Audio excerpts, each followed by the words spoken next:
तो लक्ष्मी जी ने देखा महाराज सबरे पुजारी अर्चक साधक लेट लेट तक सो रहे हैं, ना आचार विचार शुद्ध, ना खान पान की शुद्धि, ना वस्त्रादि धुले हुए, एक ही वस्त्र हैं, 5-5 दिन तक उन्हीं को पहनने हैं। लक्ष्मी जी बोली ये मेरे रहने लायक स्थान नहीं है, यहां नहीं आऊंगी मैं। और तभी लक्ष्मी जी ने आगे जाकर के देखा कि वह परिवार जिनको झाड़ू लगाने की सेवा थी, नाली आदि साफ करने की सेवा थी, जिनको मंदिर में प्रवेश तक नहीं करने दिया जाता, उनके घर में गोबर का चौका, सब ब्रह्म मुहूर्त में उठ गए हैं, तुलसी जी को जल दे रहे हैं, घर में बिल्कुल शुद्ध भोजन बन रहा है, आचार विचार की शुद्धि, हाथ स्वच्छ है, पैर बच, जन्म से उनकी जाति कहीं ऊंची नहीं है, लेकिन बाकी सब कुछ उनका स्वस्थ था, बिल्कुल शुद्ध था। एक बात याद रखना बंधु, लक्ष्मी जी की कृपा चाहते हैं ना, पवित्र रहना प्रारंभ कर दो। लक्ष्मी जी को पवित्रता बहुत प्रिय है। आपने आज जो वस्त्र पहने, कल अगर आपने पहन लिए, लक्ष्मी जी तुरंत चली जाएंगी। इतनी भी अपवित्रता लक्ष्मी जी को प्रिय नहीं है। लक्ष्मी जी बोली ये अच्छी है, इसके यहां मैं जाऊंगी। लक्ष्मी जी प्रत्यक्ष प्रकट हो गई उनके घर में जाकर के। अब ये तो बेचारे छोटे मोटे लोग, बेचारे ज्यादा धनवान तो थे नहीं। उन्होंने जब देखा कि अत्यंत गहने पहन रखे हैं, ऐसी मधुर सुगंधी आ रही है, रूप देख करके नेत्रों के पलक नहीं झपके जा रहे, सबने दंडवत प्रणाम किया। बोले आपका परिचय? बोले हम जगन्नाथ जी की गृहिणी है, साक्षात लक्ष्मी।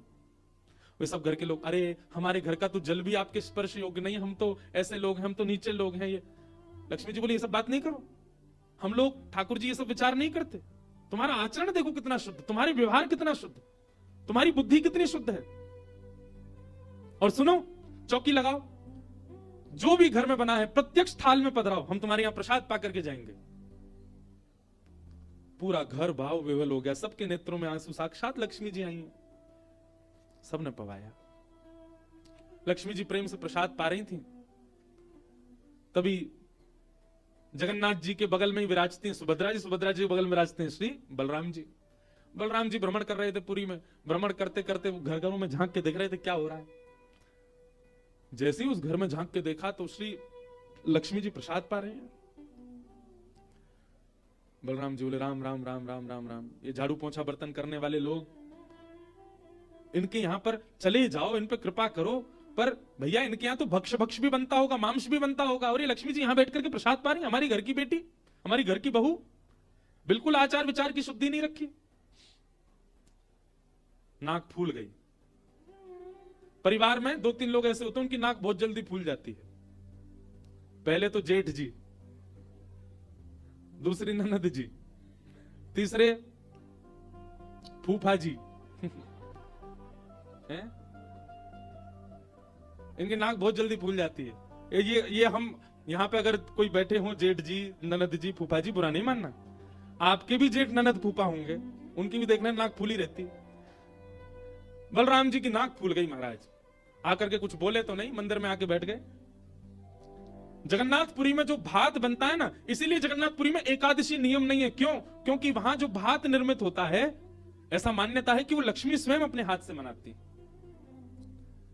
जगन्नाथपुरी की रसोई घर में जितने भी हमारे अर्चक लगते हैं, प्रसाद बनाने वाले, उन सबको मानसी भाव से ऐसी भावना रखनी पड़ती है कि हम जगन्नाथ जी की गृहिणी लक्ष्मी हैं, तभी वो भात निर्मित करके ठाकुर जी को पधरा सकते, नहीं तो ठाकुर जी भोग नहीं लगाते।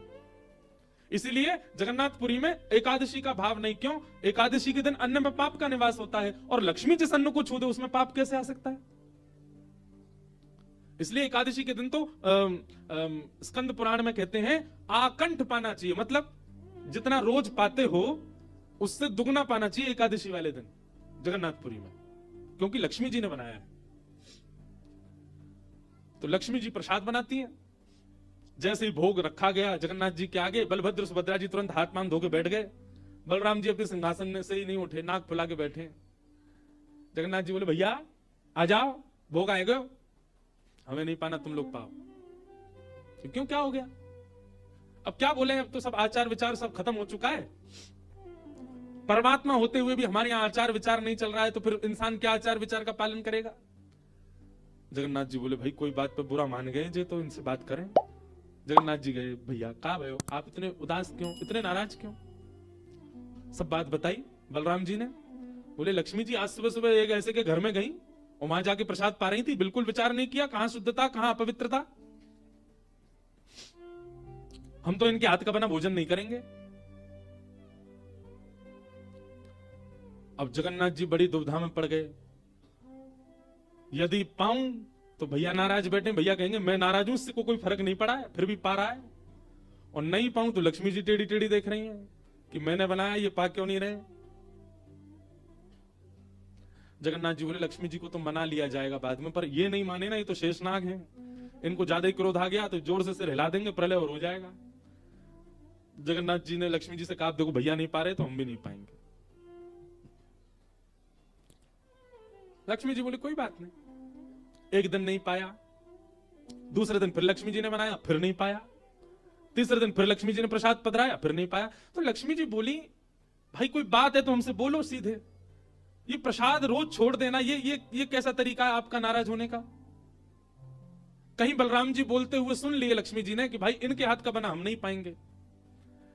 लक्ष्मी जी ने जाकर के जगन्नाथ जी से कहा देखो संपूर्ण जगन्नाथपुरी में प्रसाद बनाने की सेवा हमारी, और आपके भैया कह रहे हैं कि हमारे हाथ का बना पाएंगे नहीं, जब हमारी सेवा लेनी नहीं तो फिर हम यहां क्यों रहें,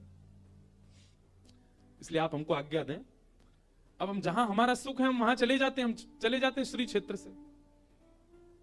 जगन्नाथ प्रभु कुछ, अच्छा जगन्नाथ जी को भी लीला करनी है इसलिए वो कुछ नहीं बोले। अब कुछ नहीं बोले तो लक्ष्मी जी समझ गई, बोले मौन मतलब हाँ ही होता है। लक्ष्मी जी बोले ठीक है आप लोग शयन करो, रात्रि का समय, बलभद्र सुभद्रा जगन्नाथ जी के कपाट बंद हो गए। लक्ष्मी जी बोली अब हम जा रही हैं, और मंदिर से श्री लक्ष्मी जी चली गई। प्रातःकाल ब्रह्म मुहूर्त का समय हुआ। महाराज जगन्नाथ जी बलराम जी जैसे ही उठे तो क्या पाया, नीचे फर्श पे पड़े थे।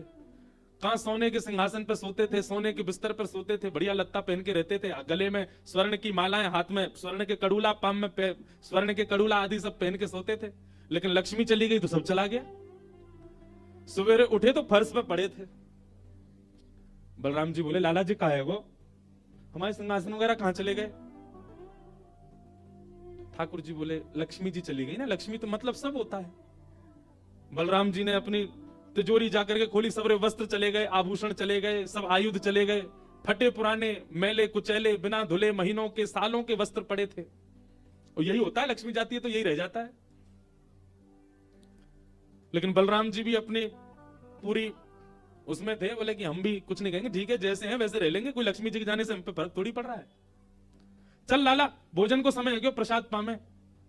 ठाकुर जी बोले कैसे प्रसाद पाएंगे, प्रसाद तो लक्ष्मी बनाती है, लक्ष्मी चली गई, खुद ही बनाना पड़ेगा। बोले हाँ हाँ तो हम पे कोई बनावी कमी, हम दोनों मिलकर बनाएंगे।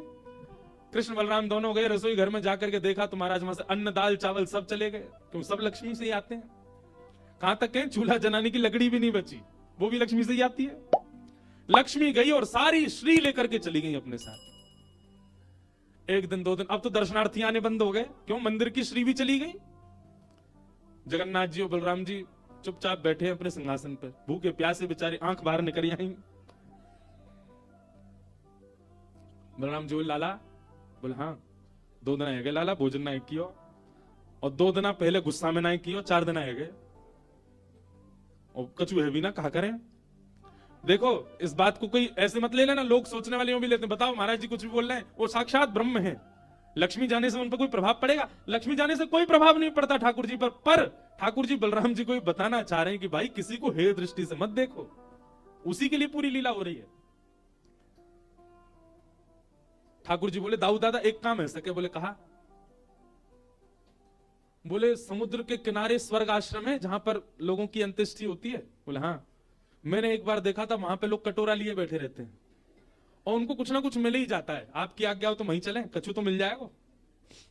लाला पूरी दुनिया कहा कहेगी बताओ कृष्ण बलराम क्या कर रहे हैं। बोले ऐसे थोड़ी जाएंगे, रूप बदल के चलेंगे, कछु तो मिलेगा, पेट तो नहीं भरेगा हमारा, लक्ष्मी जी तो आएंगी नहीं, नाराज होकर चली गई। बलराम जी बोले हाँ हाँ जान दे, ये बहू क्यों बड़े नखरे हैं, चली गई तो काम का भूखे रहेंगे, चल लाला मेहनत करके उद्यम करके भिक्षा मांग के पालेंगे। और श्री कृष्ण बलराम दोनों छोटे से बालक का रूप धारण करके गए और स्वर्ग आश्रम के बाहर कटोरा लेके बैठ गए, कोई कुछ तो दे जाएगा। ठाकुर जी और बलराम जी अपनी झोली फैला के जय जगन्नाथ मैया तेरा भला हो, कुछ दो। कोई कुछ नहीं दे। एक ने तो डांट दिया, बोले हे छोटे बालकों क्या करते हो, विद्यालय जाया करो, पढ़ाई लिखाई क्या करो, क्या बचपन में आके बैठ गए हो यहाँ पे। बलराम जी बोले लाला ही तो बहुत डांट रही है। ठाकुर जी मनी मन कहे और कर लो अपमान लक्ष्मी जी का। इतने में ही एक महात्मा आए, उन पर धन तो था नहीं, लोग वो खाते ना मूढ़ी, भेलपुरी, झालमुड़ी बोलते हैं उसको, फूले फूले से होते हैं, क्या बोलते हैं उसको, मुड़ी बोलते हैं ना, समझ गए ना सब। गंगा जी के किनारे भी लोग खाते हैं, उसमें नमकीन नमकीन मिला के बढ़िया। तो उनके पास में बस मुड़ी थी, महात्मा जी के पास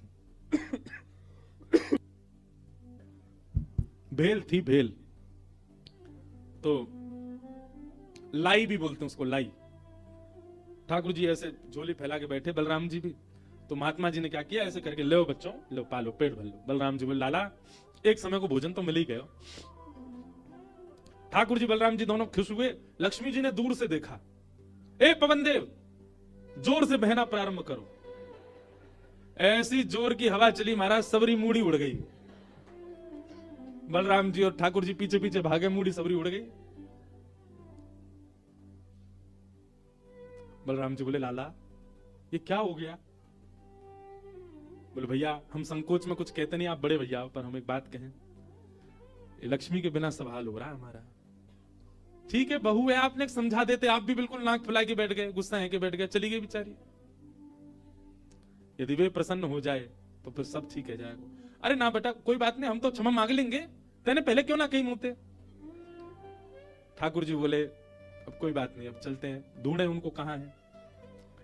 पूरे पुरी में ढूंढा, कहां है लक्ष्मी जी। लक्ष्मी जी उसी कन्या के घर में थी, उसी घर में थी जहां देख करके बलराम जी को हीन भावना आ गई थी। बलराम जी लेके गए, लाला यही घर में बैठी, जब मैंने देखी कहीं, वहां जाकर के देखा तो महाराज उस घर में बिल्कुल जैसे मंदिर की रौनक होती है, ऐसी रौनक उस घर की हो रही थी। फर्श लगे हुए हैं, बढ़िया सोने चांदी के बर्तन रखे हैं, एक जगमगा रहा है मणियों से पूरा घर भवन। और बाहर बैठ करके उस महिला के जिसके ऊपर कृपा की थी लक्ष्मी, उसके बालक भर भर के सामग्री दे रहे हैं लोगों को, भोजन की सामग्री, वस्त्र ले जाओ, ये ले जाओ, कोई गरीब कन्या के लिए धन ले जाओ, राशि ले जाओ, सोने की मोहर ले जाओ। लक्ष्मी जी बैठी है घर में। ठाकुर जी बोले, अब लक्ष्मी जी तो नाराज हैं, भैया एक काम करें, हम भी लाइन में लग जाएं, कछु मांग लें, लेके चल दें।